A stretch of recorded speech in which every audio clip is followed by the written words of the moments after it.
Thank you for joining us today as we celebrate Thomas Edison's birthday. My name is Michael Mancini. I'm Chief of Staff and Chief Operating Officer at Thomas Edison State University. Today is another installment of our Edison Speaker Series, which we established in honor of the university's 50th anniversary, which we're celebrating all year long. Today, I'm excited to have Aisha Thomas-Petit as our guest speaker, who I'm also honored to call a colleague and friend. I met Aisha when we both were Lee, New Jersey fellows in the year of 2020, and we first met in January, which little did we know what that year would bring to us. But it's been a great friendship since. As AMC Networks' first Chief Diversity, Equity, Inclusion Officer, Aisha is charged with building on and advancing the company's DEI goals and foundation. As a key member of the senior leadership team, reporting directly to the president and CEO, Aisha is responsible for setting the strategy, roadmap, measures of success to develop, bolster, and retain a diverse and inclusive community, both within the company's workforce as well as front and behind the camera. Additionally, Aisha plays an integral role in advancing the company's commitment to telling original stories that entertain with vivid characters, stories, and worlds that show the full spectrum of human experiences. Before joining AMC Networks, Aisha served as a Chief Diversity, Inclusion, and Corporate Social Responsibility Officer, a title longer than mine, at ADP. A seasoned DEI executive, she also held various leadership roles in human resources, including Division Vice President during her 7 years at ADP. Aisha holds an MBA in Marketing and Business Strategy from Rutgers University and a Bachelor's of Science in Marketing from Syracuse University, where she graduated magna cum laude. And just recently, Aisha was promoted to Chief People and Diversity Officer at AMC Networks. So congratulations on that.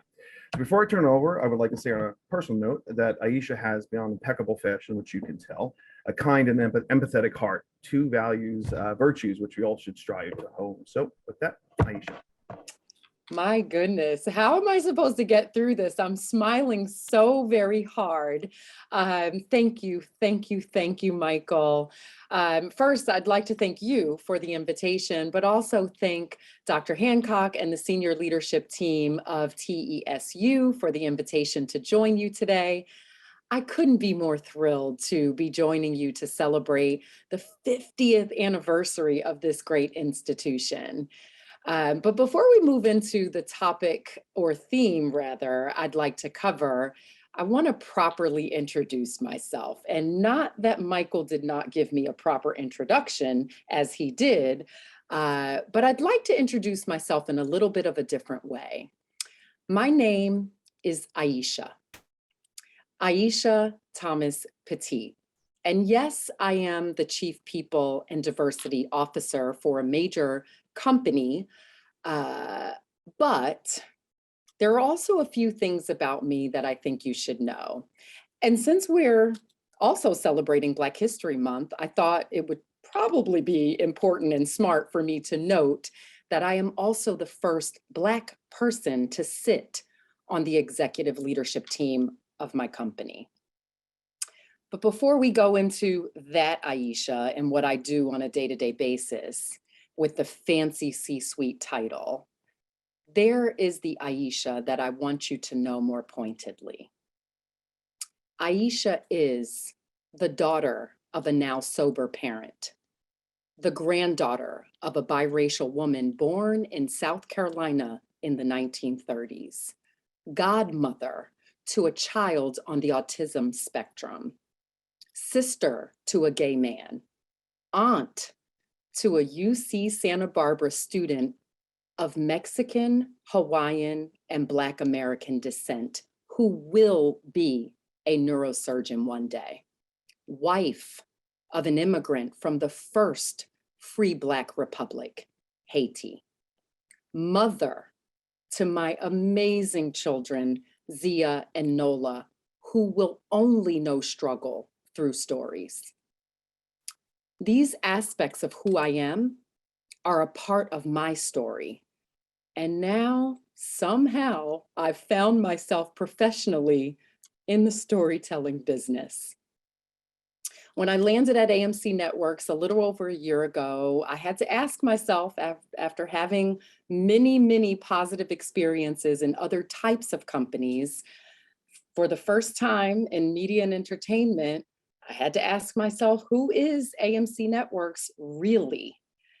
And what I discovered only a few weeks in, and this was 15 months ago, but I'd say the first 2 or 3 weeks, it was crystal clear to me that AMC Networks was made up of people who were passionate about creating and sharing incredible stories. And at the center of those stories is vividness, authenticity, and an appeal to a pretty diverse consumer base. Our shows and films speak to the very rich cultural tapestry of the world. And the authentic in quote, authentic storytelling is at the center of my DEI, diversity, equity, and inclusion strategy. If we are a company that expects to reach a certain profile of consumer, then the representation within our four walls matters. Our commitment to making progress in this space, in the space of DEI, must be seen and felt by our employees and also by our audiences who watch our programming and by the representation our audience see on screen and behind the camera. This brings me to the topic of the day: what DEI commitment looks and feels like. And I want each of you tuning in today to think about that from both an organizational and individual perspective. Believe it or not, the list of to-dos and must-haves when it comes to committing to DEI, at least from an organizational standpoint, is pretty simple. But for some reasons, organizations continue to struggle with it. Whether you're publicly traded like my company, AMC Networks, or a higher education institute like yours, TESU.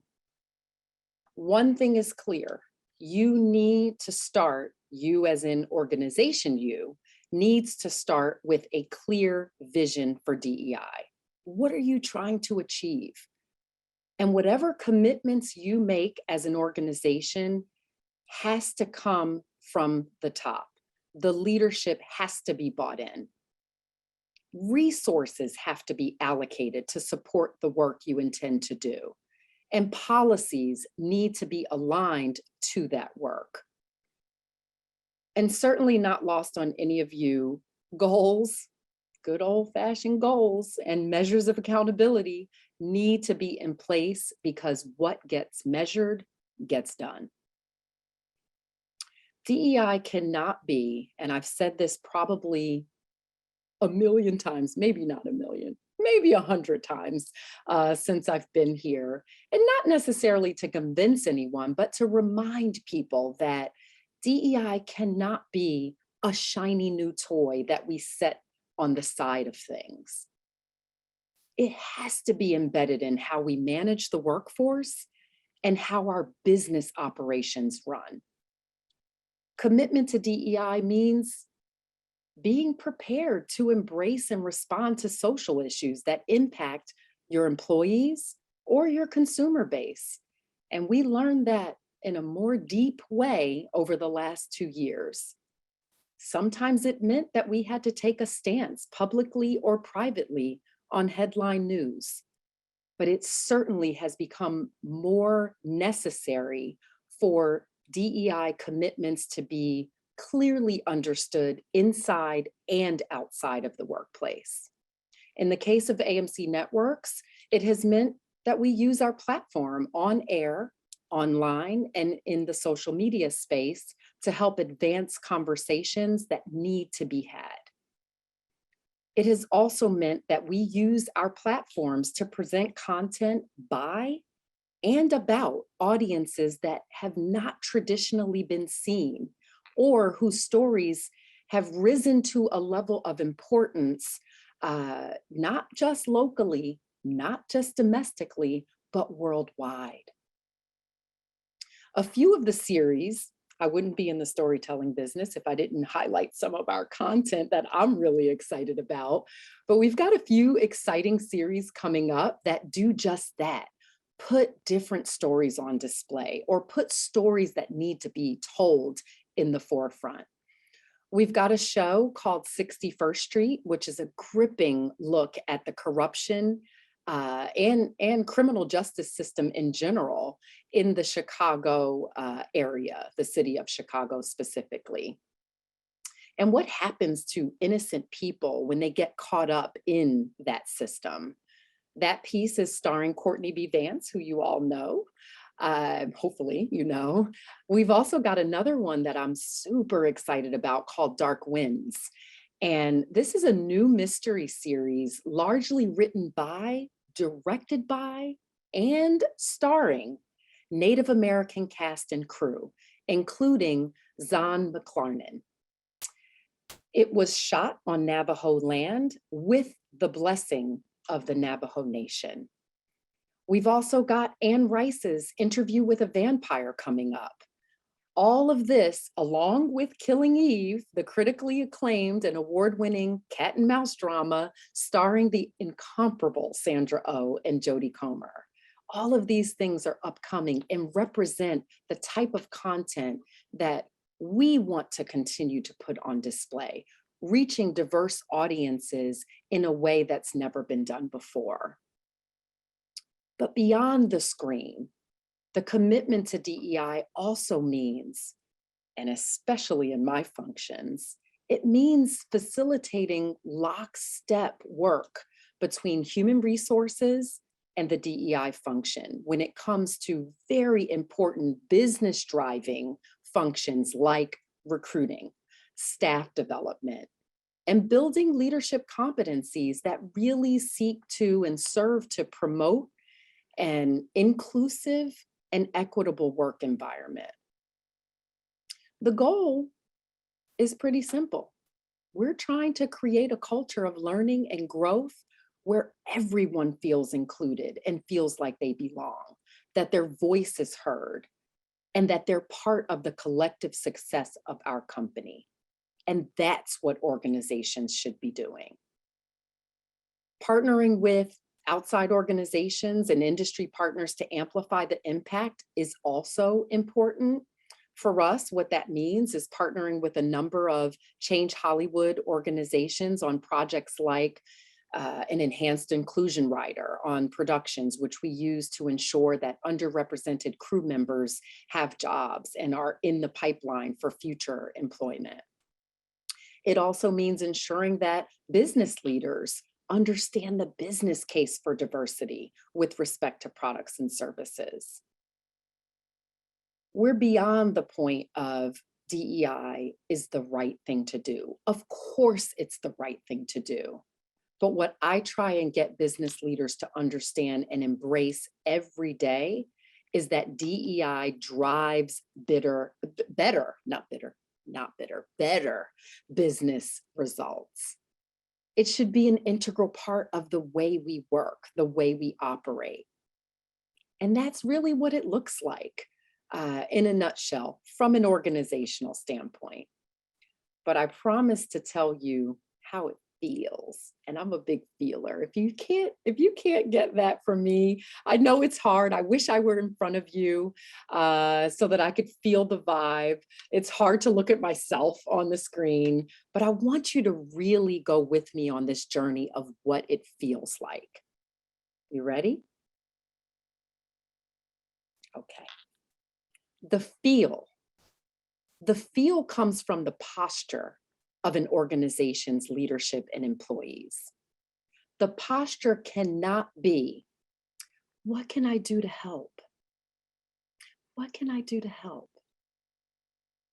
The posture should be, here's what I can do to help advance the work. It's a very different posture. It feels different. And in order to shift the posture of individuals have to care more. They have to invest time in understanding the challenges that people are experiencing. And they certainly have to lose the defensiveness. As an individual, you must know a few things, and all of you out there in the universe today, hear me clearly on the musts. You must know that DEI goes beyond race and gender. You must also know that any marginalized group of people cannot carry the burden to educate you. And you must know that we are all responsible for managing our blind spots and disrupting unconscious biases that we certainly have, every single one of us. And lastly, you must know that cultivating relationships with those who are different from you is critical. There are so many things each of us can do as individuals or on an individual basis to bolster a commitment to DEI. And we don't have time today to go through a laundry list of things or a comprehensive list, which I would love to share with you. So I'm just going to focus on a few things, maybe two. First, take stock of the information and media you are consuming. Who's it created by? Who's it featuring? And on what platform did you find it? And what ideology does it come from? Be mindful to ensure you are getting a diet of media that is reflective of the world we live in. Second, take stock of the people that make up your professional and personal networks and make it a point to foster stronger and lasting connections with people who may not look like you or simply don't come from a similar background. So here's what I want to do. And I'm going to pause for 10 seconds while you all take out a piece of paper and a pen. And if you can't do that in 10 seconds and it's going to be too much of a scurry, then I want you to just make mental note of what I'm going to say next. Let's do a quick count. 1, 2, you're getting your pen and your paper. 1, 2, 3, 4, 5, 6, 7, 8, 9, 10. Hope you all are ready. If not, mental note still works. I want you to think about and jot down on your paper or in your mind the names of people that represent your go-to. These are the people that you seek out when you need to make an important decision in your life, personally or professionally. Now, you can have 2 lists if you can manage that, one for personal and one for professional, or just one list. Think of 5 to 10 people who you would consider critical to your decision-making.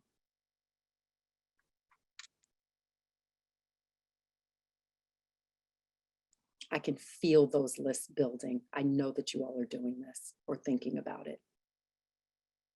Take a beat. Pause and consider the profile of the individuals on that paper or in your mind. Is everyone on your list like you? Do they share similar backgrounds or what I call dimensions of diversity? Only you can assess that. And only you have the power to change that. You can also do a similar exercise to this with LinkedIn. When I've done this with people in the past, people have been fascinated by what their LinkedIn profiles and connections look like. But if you choose after this conversation to go to LinkedIn, I want you to look at your connections. If you can't identify many people who are outside of your demographic profile or who have worked in other industries or worked in different parts of the country or the world, if you can't identify other profiles outside of your own, you're doing yourself a disservice with respect to producing the best outcomes.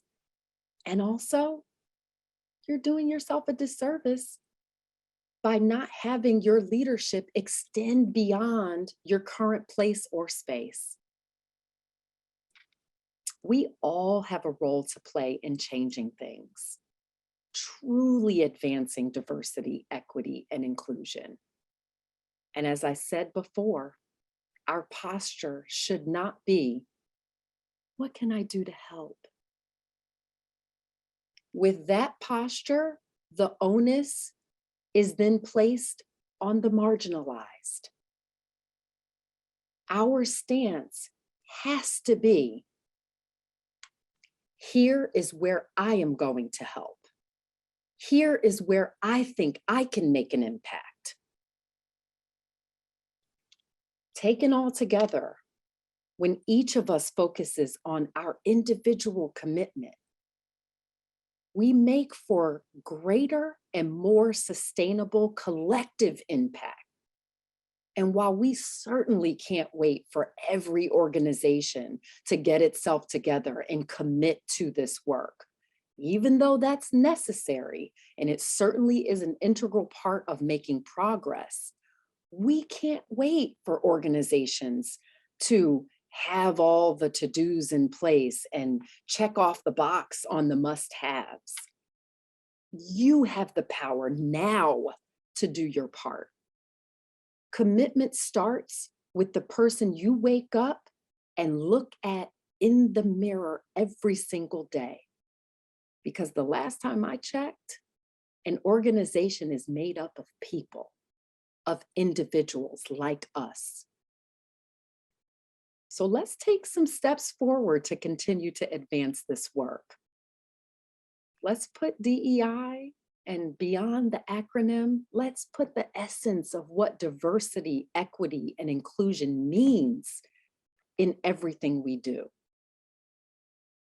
I promised Michael I would not be before you all long. And I know that is anyone who grew up in the Black church is laughing right now because I'm laughing at myself. Black, especially Baptist preachers, would always say, I won't be before you long. So I can't believe I've just said that. But I did promise Michael that I would not be before you all long. I just am so honored to have this opportunity to share perspective with you. I appreciate the invite, and I appreciate your organization more for knowing that this was an important conversation to have. I look forward to hearing about all the commitments that you make and where those commitments take you and your organization. Thank you so much. Thank you, Aisha. That was amazing. And you can talk as long as you want, as far as I'm concerned, because I can listen to you all day long. But so with that, we're going to open up to some Q&A. Mimi Lee and Lee Win Young are going to lead that. They are our co-chairs of Thomas Edison and the New Jersey State Library's Diversity, Equity, Inclusion Council. So I'll turn it over to Mimi to start. Thank you, Michael. That was a great introduction. Thank you. Aisha, thank you so much. I don't know where to start. There's a lot to absorb, a lot to process. I am so excited to have you in this room with our audience. Hello, everybody. Welcome to the Edison Day keynote session with Aisha. My name is Mimi Lee, and I'm Diversity and Literacy Consultant with the New Jersey State Library and co-chair of the Diversity, Equity, and Inclusion Council at the Thomas Edison State University and New Jersey State Library. Hi, my name is Lee Win Yang, Assistant Director of Alumni Engagement at Thomas Edison State University. And I work together with Mimi as co-chair of the council, and we'll be helping out moderating today's Q&A session with Aisha. We're thrilled to be here. And thank you, Aisha, once again. You know, it's okay for the preacher style because you're calling out with conviction and your call to action, so I think it's perfect. So thank you. Thank you. So for those of you who are members of the university and the state library, I hope you are having a great day. For our community members joining for the keynote session, and welcome. So we are very happy to have you join us today. And for all of us here in this room, I hope today's conversation with Aisha sparks inspiration, and I know it has already, serves as a space where we can reflect, connect, find meaning, and grow as an individual and professional. Before I begin, I want to let you know that this session is designed, this segment of session, as a fireside chat style, so we can interact with you. So if you have questions as you listen to Aisha, please enter them into the Q&A box and we will try to answer them as much as we can. And if we cannot get to them during the session, since we have limited time, we will try to cover them during the breakout session in the afternoon. So with that, I turn it over to you, Levin. Thank you once again, Aisha. As I was listening to Michael's introduction, I was fascinated by your work, your background, and as you share about your different roles as a mother, as a sister, as a mentor. It's really inspiring. It helps us to get to see the different sides of you. So thank you for that. And so you worked in human resources before becoming a DEI executive. So what inspired you to focus your career on diversity, equity, and inclusion? Yeah, it's actually a great story, and you all have figured out now that I'm a storyteller, as in truth storyteller, not storyteller like lie. I really never imagined being responsible for the work, if I'm being honest. So yes, I worked in very progressive organizations like JP Morgan Chase, where ironically I did hold a diversity role even 20, maybe not 20 years ago, but certainly in the neighborhood of 18 to 20 years ago, which was unheard of back then.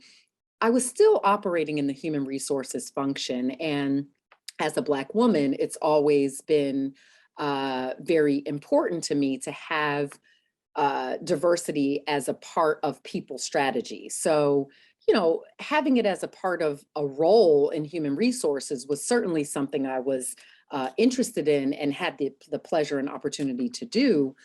But I didn't imagine that I would hold a seat like that. And I was actually, I had gotten a promotion to run HR for ADP's flagship business called Major Accounts. It was probably at that time the most important thing I thought I was ever going to do in my professional life. I always wanted to be on the HR leadership team of a company, and I thought that that was enough of a stretch goal for me to perhaps aspire to. And when I got it, I have to be really transparent with you in that a couple of weeks into that post as the head of HR, I was sitting at my desk crying, because, and actually initially I didn't know why, but it turns out I realized I hadn't dreamed big enough. I had set my goal to a point and had achieved that goal by the time I was 41 years old. And so for me, it was a very mixed emotion around, oh my goodness, I don't have a plan beyond this. And I certainly have a heck of a lot more years to work. So I've got to figure something out. And I think what upset me the most is that my big dream wasn't big enough because I didn't see anybody achieve a bigger dream than that. And certainly not in banking, which has, historically been very male and very white. And we're talking many years ago that I grew up in that space. And so when I was asked to take the role as diversity officer, my first reaction was, I don't want to do that. I want to do what I'm doing. Like, this is the big dream that I had, planned for, and every strategic career move that I made was in support of that dream. And it took me a second to realize that it was all divinely ordered, that thinking of myself not achieving a bigger dream had everything to do with lack of representation. And so why wouldn't I come into the functional work and be able to make a difference in that space? So I didn't plan for it. The chief diversity officer at the time announced an early retirement, and everyone turned to me and said, is this something you would do? And I had to hear the call. And I hope all of you understand what I mean when I say that this is, or was rather, a calling. I had to hear the call because the role was bigger than me and bigger than the dream that I had originally set for myself.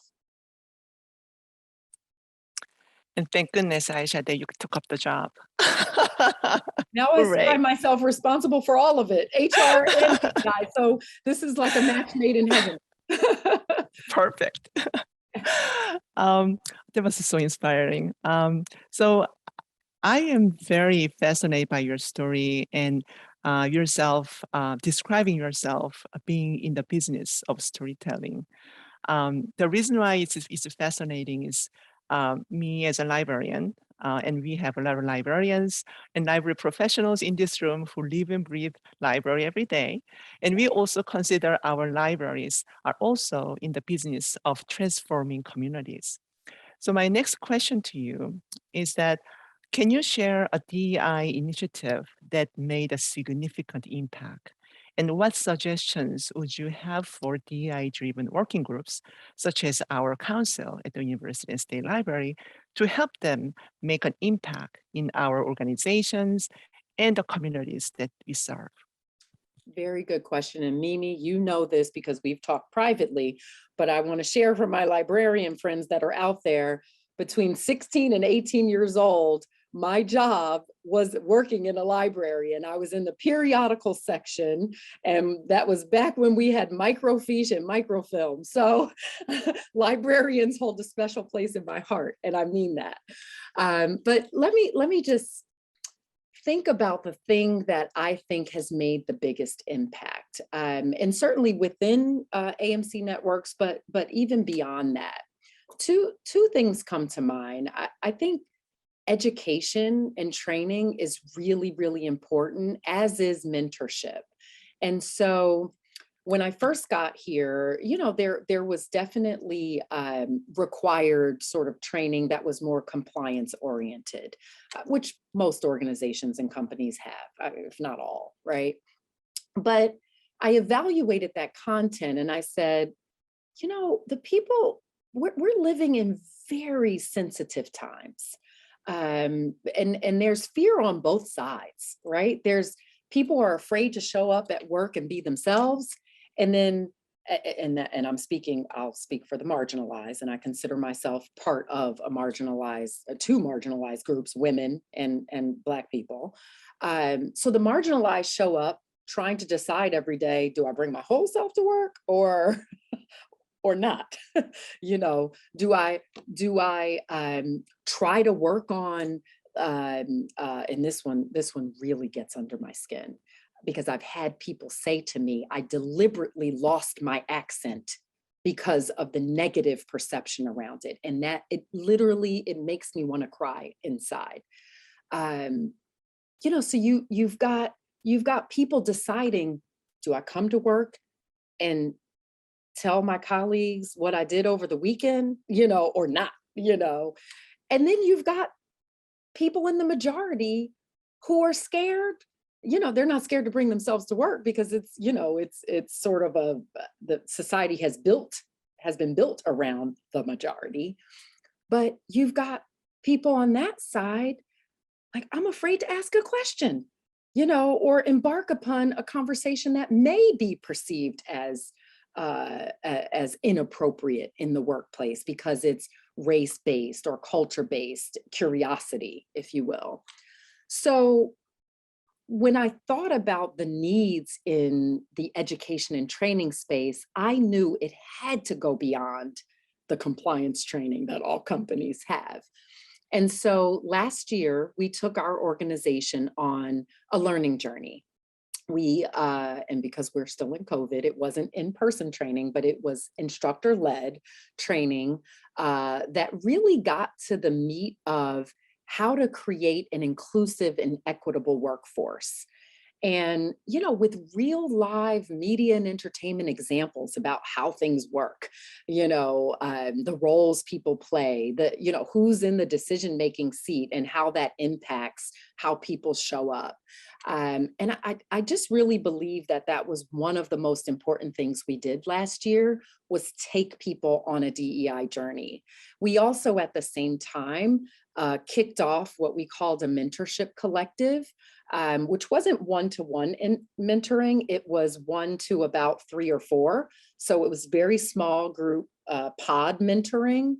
And rather than sort of leaving the mentor on his or her or their own accord, like figure it out, we actually provided pretty sophisticated reference material for them to help facilitate conversations around topical areas.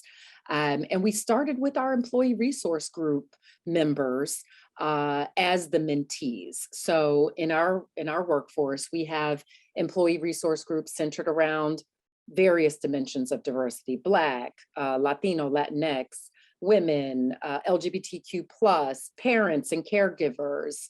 I know I'm going to leave someone out: Asian, AAPI. We've got a group around the Californians because somehow they were feeling disconnected from the headquarters in New York. I know I'm forgetting someone else, but you get the gist. So what we chose to do with that mentorship collective was have the mentors, who were loosely at the VP level and above, mentor pods of ERG members across the world. So yes, we're predominantly in the US, but we had participation from some of the other countries that we do business with that had ERGs in place as well. It was so wildly successful that we're rolling out 3 additional cohorts this year. So that's one thing. The only other thing I'll say, and it was external facing, in the same spirit though, we rolled out mandatory training for the start of production. So anyone who will be connected to our production environments, you know, when we go and make the films and the series and all of that, they have to go through diversity and inclusion training that I created. And it's me doing a little song and dance like I'm doing for you all today. So it's fun. It covers really important concepts like, you know, unconscious bias, conscious inclusion, psychological safety, you know, just some foundational elements around DEI that we felt were important. And then in the mentorship space, we actually partnered with, it was an organization that was developed called Mentorship Matters, where participants in that program, the mentees, were writers of color. So people who want to be writers one day, you know, writing screenplays and scripts and those sorts of things. And we connected, and that was one-to-one mentorship. So we connected our showrunners, or you all probably know them to be like executive producers, but we use the language showrunners. Our showrunners and EPs were mentoring young emerging writers of color, which we're very proud of, and achieved an outstanding result. So those are the 2 things that I would mention. Thank you. And yeah, that's great. You mentioned the mentorship and the work group. Is very helpful. And there are questions coming in from Q&A. And I have this 2 questions that's kind of similar, and maybe add on to, if you would like to expand on what you talked about already about mentorship and work group. The questions are, how do you diversify your go-to list when there's a concern of lack of trust? And this question may be similar to that. What advice do you have for individuals in learning to be their authentic self in the business and work environment? Yeah. So let me try and tackle the trust quotient first. It's a hard one, right? People are not going to be themselves if they feel there's some repercussion in doing so. And so my best advice is to start with the other things that lead to a relationship. And so as part of the earlier conversation, or the earlier points I was trying to convey, you first have to gain perspective from other cultures that you're not familiar with. And you do that through what you read, who you follow, where you choose to travel, what you choose to eat. All of these really foundational things create space for you to meet people or engage with people around stuff that you're doing. I get asked all the time, like, what are you reading? And people are always, they're always very surprised by some of my answers. Well, right now, nobody asked this question, but I'll answer it. Right now, I'm listening to Will Smith's book, Will. And now that's one that we probably share a lot of things in common. I'm from Philadelphia, so I understand some of the things that he talks about there. We're both Black, we're both in the media and entertainment industry. I by no means am anywhere close to Will Smith. Okay, forget about it. But my point is that is not a good example of what I am sharing. But over the summer, I think it was over the summer, but recently, I read American Dirt, which is a novel about a woman and her son, the mother making a decision in Acapulco, Mexico, so a Mexican mother making the decision to escape from the situation with the Mexican cartel taking over her town and taking her and her son through the illegal route into America. I gotta be honest with you, I got new perspective from that book, whereas before I might have taken a harder stance on like, people should take the legal route, and that maybe that's not a good example, but my point is, before you can ever have a relationship with someone who's different from you, you've got to have some perspective on that culture, that group of people, that place, that food, and if you have absolutely no exposure to it, then you can't possibly springboard a relationship from it. So start there. And then there was something else. So that's sort of linked to trust, right? Because then you go further on the spectrum, right? You start with your own education and what you're consuming. You place yourself in situations where you're interacting with different kinds of people, and then let the relationship and the trust stem from there. There was another part of your question, Levon. Yeah, it's pretty much, it could be related, but what advice do you have for individuals in learning to be their authentic selves in the business and work environment? Yeah, here's the thing, and some people may not like this answer because it's hard, and I've been there. Okay, it takes courage to show up and be yourself. It takes a lot of courage, and I am certainly not excluded from the notion that I've hidden parts of myself at various points in my career. I told you all that I grew up in banking. Banking was not banking today. And so Aisha, who can't escape her ethnicity, even by name, right? Before they saw me coming. I didn't put A.J. Jones, which is my former name, my maiden name, on the resume. It clearly said Aisha Jones, so they knew somebody was coming, either an Indian woman or a Black woman or a Native woman, Indigenous woman was coming. But when I showed up, I was boot camp trained for how I was supposed to look, how I was supposed to speak, the things that I was supposed to talk about. I would never have worn this crazy hair out. It was pulled back in a tight little bun. I had stockings on. I had blue, black, or gray suits and proper little black pumps. I looked the part, and absolutely, I was not going to come in talking about the spades game that I played on the weekend. Okay. Some of you may not even know what that means, but that's okay. You can Google it. But I guess I'm sharing that because I feel like it's an evolution, and only you can decide what boundary to put on who you are. And whether we like it or not, it's a fact that when you come into an organization and you continue to move up the ladder, at least from my perspective, and I can only speak for my experience in answering this question, I gained a little bit more courage at every step. I gained a little bit more courage when people knew that that I was valuable. I don't know that we have to do that anymore, because back then, we're talking 25 years ago. Back then, the landscape was different. People were not informed about, cultural nuances and celebrating the richness of who we are. We're doing that more now.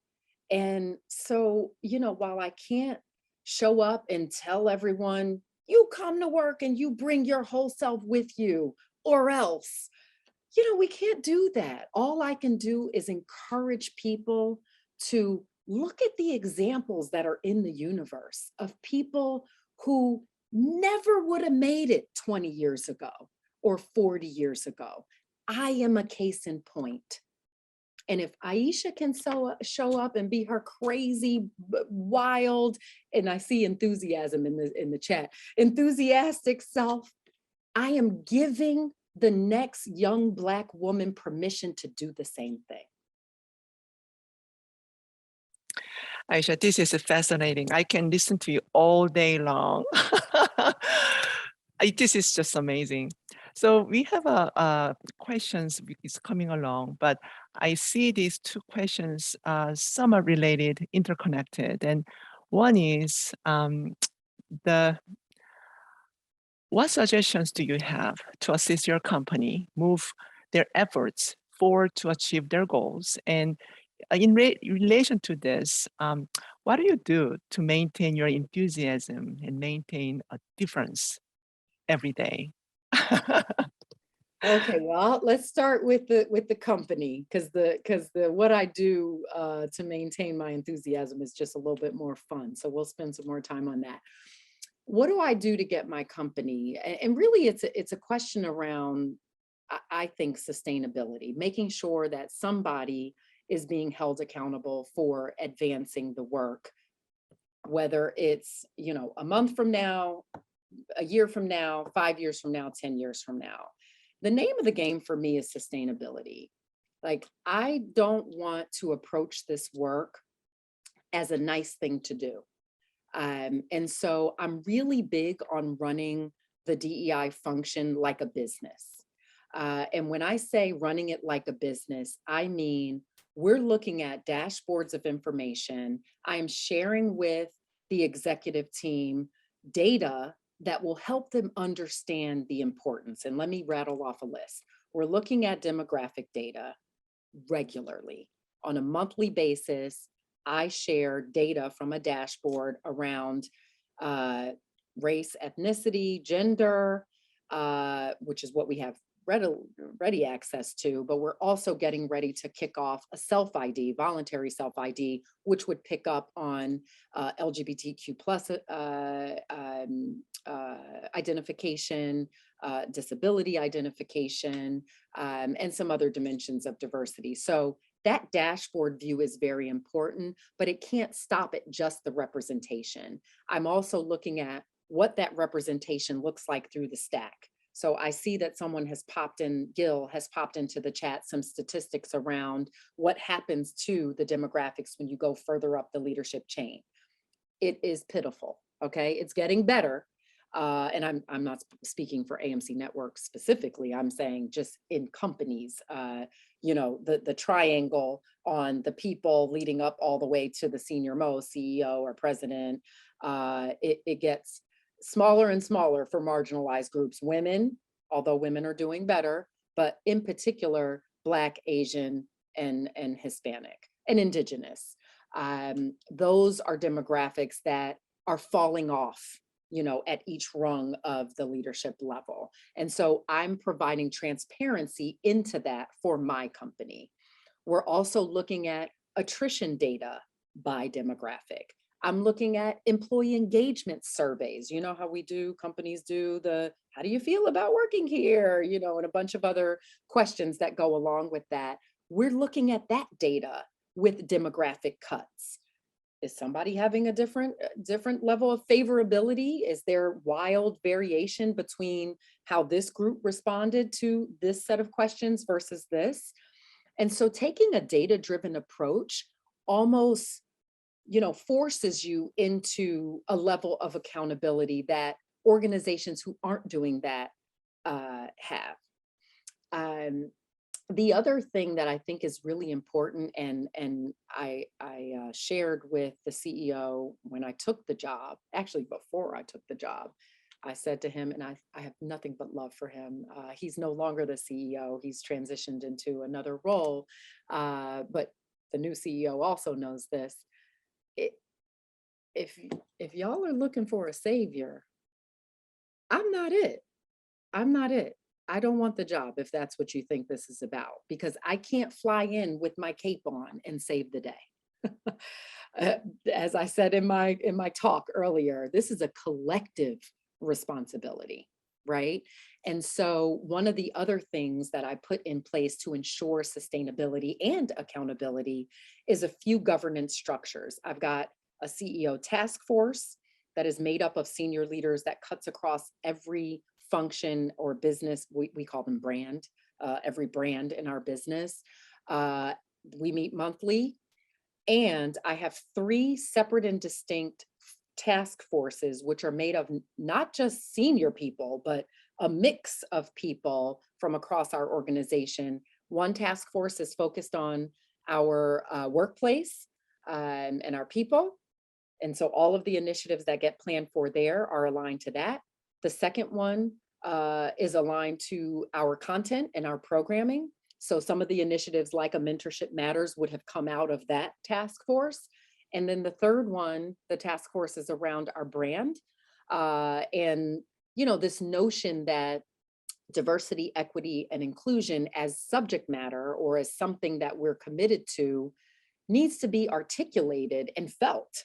And so our narrative amongst our employees and also in social media and in the strategic partnerships that we get involved with are all directly linked to the work that gets planned for in that task force. So it's not just Aisha, the not savior,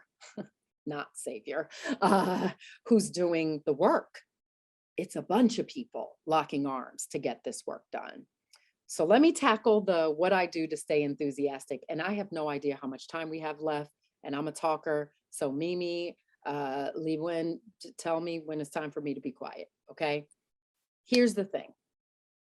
I live by the concept that you cannot pour from an empty cup. I constantly fill my cup. I believe that you've got to focus on self-care first.